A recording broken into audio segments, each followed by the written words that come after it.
Waalaikumsalam. Halo Mas, aku Okta dari Jatim.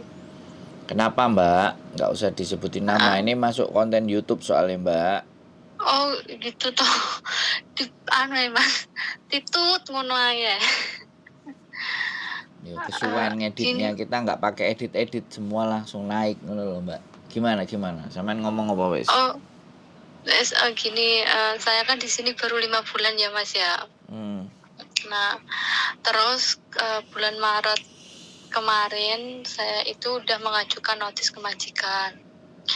Nah, majikan nggak terima. Sebelum itu tuh saya udah ngirim ke imigrasi dulu suratnya. Majikan tetap kekeh nyuruh saya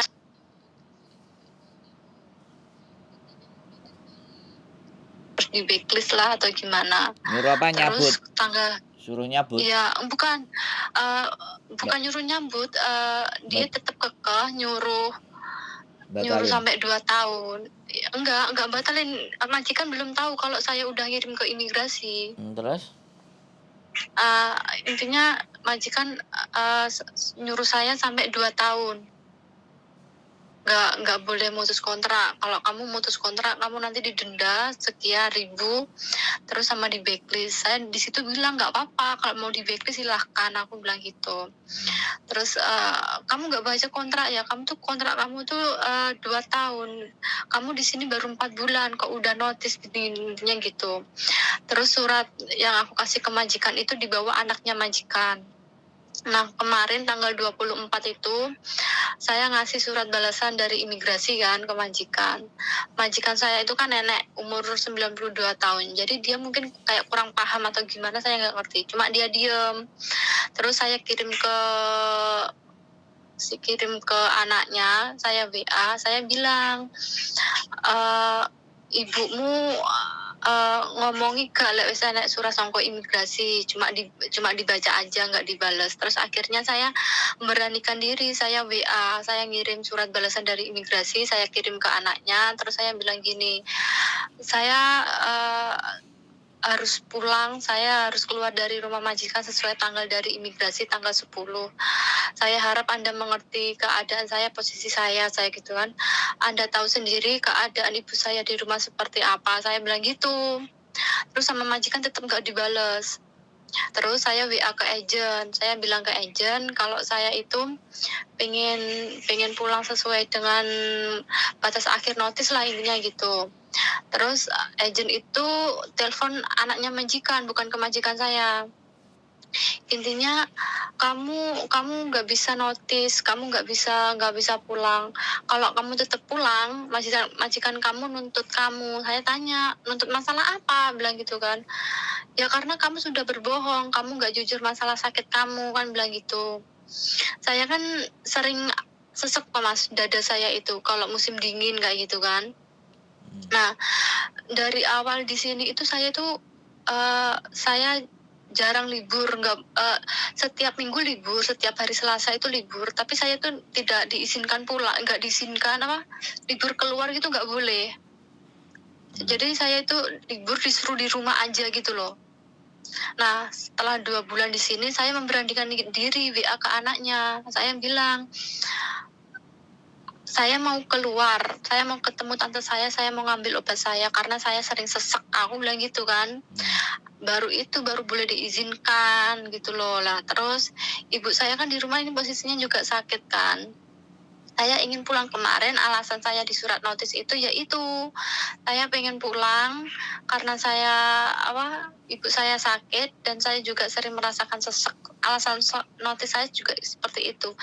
Nah, di situ majikan juga melihat kondisi ibu saya kan, keadaan ibu saya seperti apa. Majikan bilang gini, anaknya bukan majikan ya, anaknya majikan bilang gini, ini nggak apa-apa, ini cukup kamu kirim uang aja, bilang gitu. Dan saya kaget dong, kan mungkin orang Hongkong nggak seperti orang Indonesia lah Mas ya. Kalau orang Indonesia, kalau ada ibu, kalau bisa ya dirawat lah seperti itu. Nah, ini majikan tetap kekeh mau nuntut saya, itu gimana Mas? Nuntut apaan Mbak? Gara-gara saya bohongin masalah penyakit saya. Loh kok kamu waktu interview kamu sehat, kok kok kok sakit toh, kamu nggak bilang jujur sama saya kalau kamu sakit, bilang gitu. Yang dituntut itu kenapa saya berbohong masalah penyakit saya itu loh, Mas. Sekarang gini ya Mbak, kan ada medical Iya. toh. Iya. Nah hasilnya medical bagaimana? Kenapa kok medical memberikan izin untuk berangkat? Selama PT mengizinkan berangkat ya sampean nggak bisa disalahkan loh. Ya salahkan PT Nah, kok. Kan saya sudah medical nah, sama PT dan saya medical berbayar kan. ya makanya itu Ya terus gini Mbak, eh dengerin. apa? Iya, iya, Sampean kan nanya nih, sampean nanya opo ngasih iya. tahu saya. Kalau sampean nanya, saya yang Nanya, jawab. nanya. Tapi kalau sampean Iya, ngasih nanya. tahu saya dengerin terus sampai habis. Oh iya, maaf Mas, maaf. Iya enggak? Karena soalnya gini loh Mbak. Iya, Sampean ini iya, orangnya ngeyel, ngerti enggak? nggih, Karakternya sampean itu ngeyel. Jadi pada saat nggih. orang itu kalau sudah cara berpikirnya itu mengeyel, cara berpikirnya itu ndak terima, ya kan? Ya saya nggak ngerti Iya, keadaan dan kondisi orang tua sampean memang sakit atau semuanya dan kondisi fisik sampean juga sakit atau gimana. Tapi setidaknya Hongkong itu iya, keras. iya, Kalau kita itu asal-asalan, kita akhirnya yang terjadi akan seperti ini. Saya tidak akan membela majikan, saya juga tidak akan membela sampean, tapi saya mau mendudukkan persoalan ini pada semestinya. iya. Peraturan Hongkong, siapapun yang mau menghentikan kontrak, entah itu majikan, entah itu sampean, ya CC, itu semuanya punya hak prerogatif, punya hak mutlak. Mau itu alasannya sakit, mau itu alasannya orang tua, sampean alasannya secret reason, alasan rahasia itu pun boleh. Jadi alasan apapun itu boleh, Mbak, untuk memutuskan kontrak.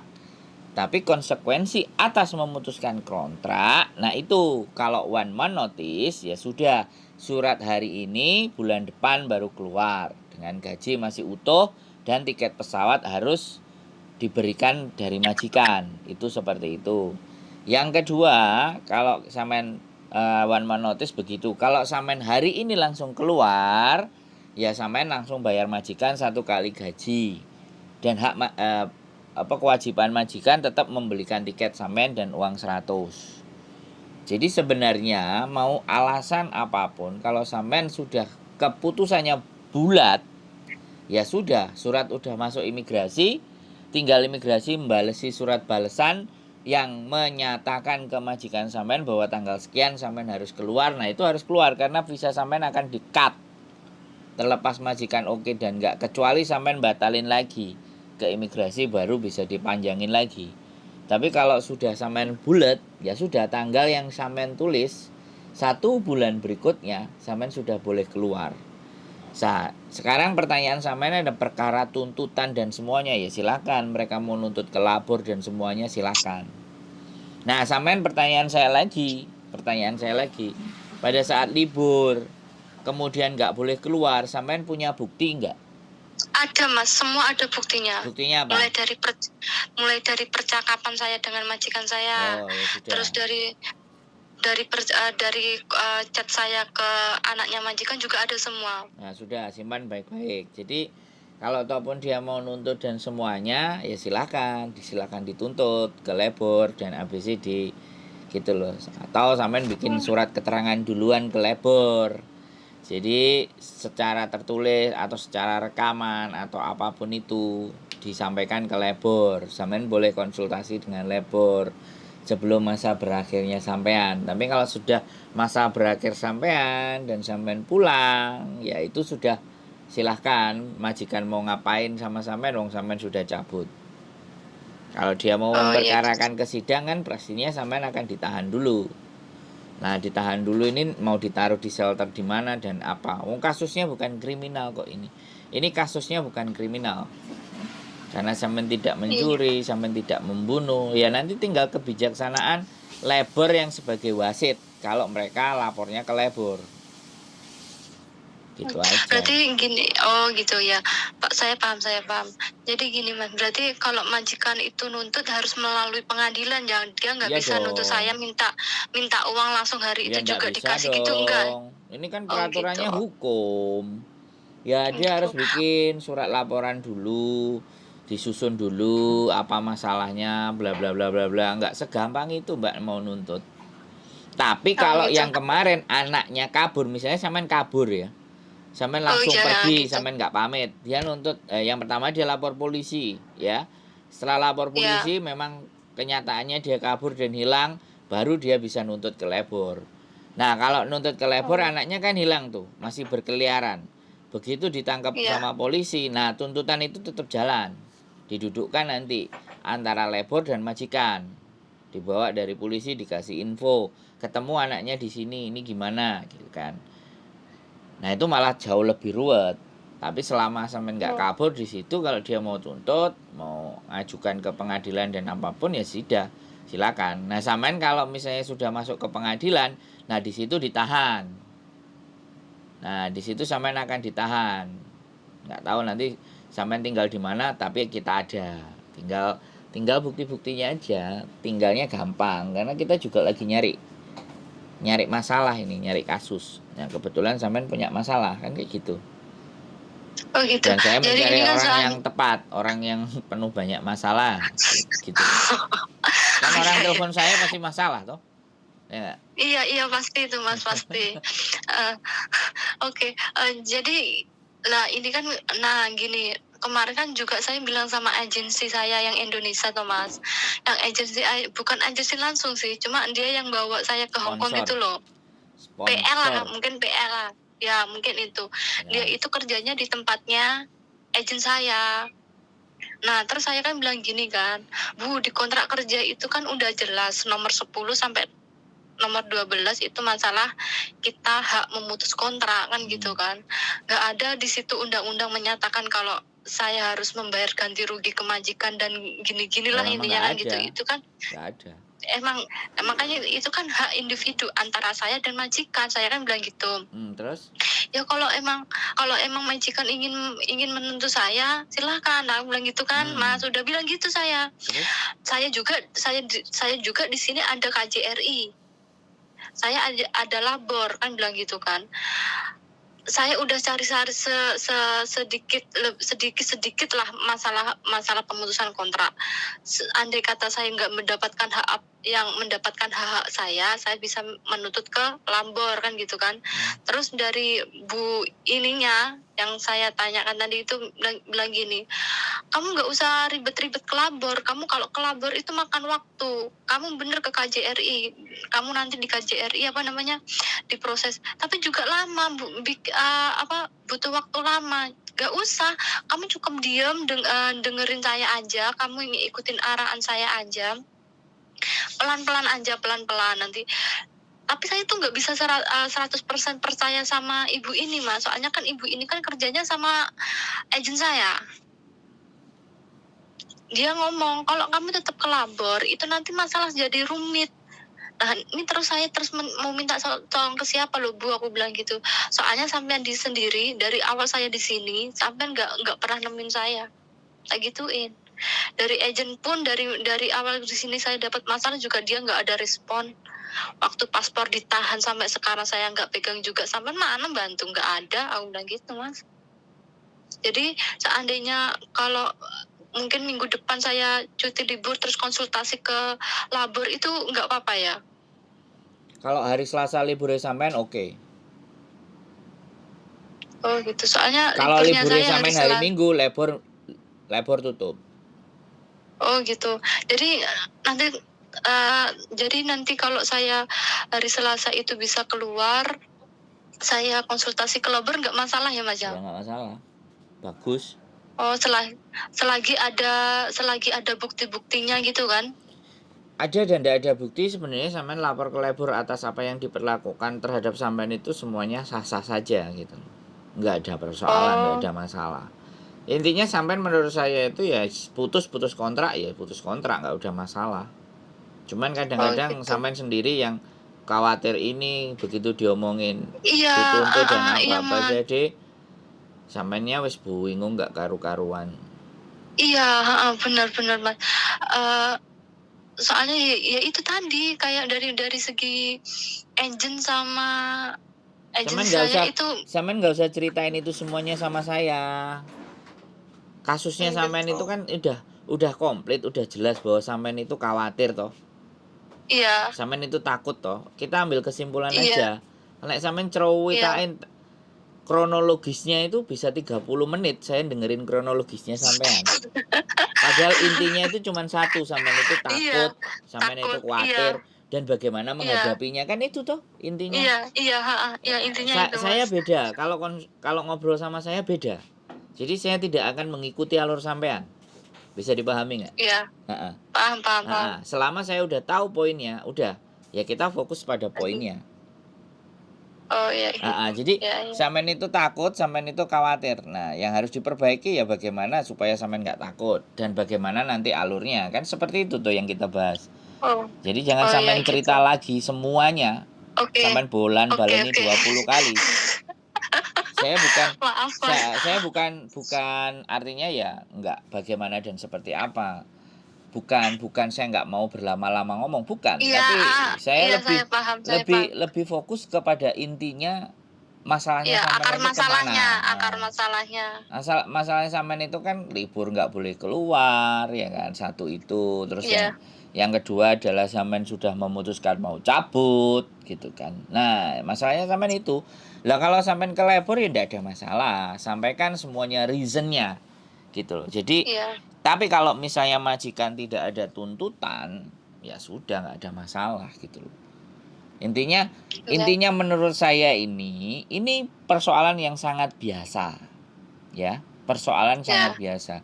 Karena sampean baru, jadi iya. rasanya kayak khawatirnya gak karu-karuan gitu loh. Bener mas, bener. Pikirannya wis ambrul adul lah, lek jarene wong Nah, itu Jawa. yang menyebabkan sampean bolan baleni cerita gitu loh. Jadi nek bolan baleni Iya. cerita iya wong sing sampean gak ngomong mesti mumet ndase, sampean puter-puterno, tapi karena saya Nggih, nggak mau diputer-puterno tak stop. Dah stop. nggih, paham, Kita paham. Nggih, nggih. fokus pada solusi. Kalau sampean libur mau ke labor silahkan ke labor ya. Terus memastikan lagi kalau tanggal berapa sampean keluar, kalau ada surat balasan dari imigrasi kan Ada sudah. tanggal 10. Ya sudah, Tanggal 10. tanggal 10 sampean memang harus packing persiapan semuanya dan ingat satu lagi, karena ini terjadi perselisihan saat sampean keluar Iya, rumah, ya kan? Saat iya, sampean nggih. keluar rumah, sampean harus punya saksi untuk majikan ngeledahin semuanya apa yang ada dalam koper sampean. Nggih. Saksinya ya telepon polisi berarti. Kalau dia marah-marah atau nggak terima dan paspornya kan masih dipegang dia kan? Iya, ditahan dari awal. Nah, makanya nanti kan sampean nggak bisa ngambil paspor kalau tanggal 10 terus 14 hari masa penyelesaian itu kan. Nah, langkah-langkah Iya, yang akan kita lakukan ya pada saat sampean mau keluar, telepon polisi karena paspor dipegang majikan ya. Jadi suruh iya, sekalian geledah, jadi jangan sampean keluar bludas-bludus saja. Harus nggih. semuanya harus sepengetahuan dan ada saksinya. Polisi bisa dipanggil, paspor bisa diomongin, nanti paspor sekalian diberikan, kita minta tolong Pak Polisi, silahkan boleh disuruh majikan silahkan geledah dan Pak Polisi lihat, ngono kan ibaratnya. Udah selesai semuanya, Iya, tutup, selesai pergi. Nah, sampai tinggal ke labor. Hari ini saya sudah keluar dari majikan. 2 kali 7 hari itu majikan wajib memberikan kewajibannya dia kepada sampean. Seperti itu, menyerahkan uang tiket, bukan uang tiket, tiket uang 100 ya, seperti itu. Nah, untuk sama gaji ya. ya gaji sampean sebulan. Jadi nggak apa-apa sampean pergi, oke ya kan. Release letternya juga sampean kalau bisa sampaikan ke mereka sampean sudah copy 2. Jadi tanggal berapa sampean keluar dan semuanya kan sudah imigrasi udah ngasih surat balasan. Nah, Iya. mereka wajib ngasihkan itu semuanya dan terhadap tuntutan dan apapun nanti nggak tahu kita majikan mau bereaksinya kayak gimana. Jadi seperti itu. Kalau misalnya si PL tadi ngomong, si sponsor tadi ngomong A B C D E F G H I J ya sudah. Sebenarnya KJRI ya nggak ada masalah sih. nggak sepengetahuan KJRI, lebih enak langsung ke labor. Karena KJRI pun juga akan, kalau KJRI itu penekanannya ke agent. Kalau KJRI iya. penekanannya ke agent disuruh ngasih tahu ke majikan. Jadi dia nekan ke agent ngasih tahu, mengkondisikan ke majikan. Tapi kalau sampean ke labor langsung ke majikan bisa. Karena Iya KJRI gitu. kalau langsung ke majikan nggak ada yang ngomong, aku nggak ngerti. Tapi biasanya mereka ke agensi. Nah kalau ke labor langsung ke majikan. Jadi nggak ada masalah, itu runutannya. Ya nggak apa-apa, gitu. bagus kalau memang sampean mau begitu. Tapi ini saya nggak ngerti ya. Saya cerita hanya versi dari sampean. Saya nggak bisa dapat versi Iya. dari majikan kan. Otomatis Iya. dari sebuah case itu pasti akan ada dua sisi penilaiannya. Tapi Iya. saya hanya berpatokan dan ceritanya hanya Dari dari cerita sampean. saya, Dari dari satu saya. pihak, Ya, dari nggak pihak apa-apa. lain nggak bisa. Ya kita harus fair dong kan. Logika itu kan nggak Iya. boleh cuman dari Iya, satu sisi, harus dari sisi yang Iya. lain. Dari sisi Ya, majikan bagaimana dan seperti apa gitu loh. Nah kalau sampean punya masalah penyakit dan ABCD, kan sebelum berangkat sampean medikal. Nah dinyatakan iya, medikal, majikan sehat. sebentar, medikal dinyatakan tidak ada masalah, artinya ya tidak ada persoalan. Kalau sekarang sampean dituduhnya bohongi dan ABCD, ya dia suruh nuntut PT yang memberangkatkan sampean, kan sudah ada bukti medikalnya gitu. Halo, Oke. bisa dipahami? Iya gitu. Paham. Nah, Jadi sekarang sudah ya. jelas. Sekarang fokus saja ke masalahnya sampean apa lagi? Udah Mas itu. Jadi Nah. nanti seandainya agent saya menghubungi saya, kan ini anaknya majikan kan mendiamkan saya kan. Saya biarin. Nah, agent ini kalau agent saya terus tanya gimana keputusan kamu, berarti saya jawab silahkan tuntut, saya nggak apa-apa, saya berarti nggak salah ya kalau saya jawab seperti itu. Iya, apa yang kamu mau lakukan monggo silahkan kan gitu. Intinya saya ingin mengakhiri kontrak ini secara sepihak karena saya punya hak. Gitu aja tuh. Oke. Jadi nggak ada Udah, masalah. Mas, Dia mau melakukan A, B, C, D, E, F, G silahkan, nggak apa-apa. No problem. Dia anaknya. Anaknya itu tidak ada urusan sama sampean. Yang berurusan adalah yang bertanda tangan. Yang bertanda tangan maknya. Ya urusannya maknya. Bisa dipahami nggak? Yang bisa berurusan sama sampean itu ya emaknya.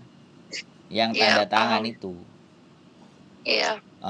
Jadi seperti itu ceritanya. Dan banyak berdoa dan uangnya jangan dikirim ke Indonesia semuanya karena sampean lagi kasus. Iya, Mas. Jangan cuman mengharapkan gaji yang besok mau datang. Dan artinya juga yang kemarin-kemarin sampean harus pegang karena nanti masih ada 2 minggu itu posisi sampean. Majikan mau belikan tiket apa tidak gitu loh. Kalau majikan tetap ngeyel tidak membelikan tiket, labor akan kirim surat. Labor yang akan bertindak gitu loh. Jadi biarkan labor yang bertindak.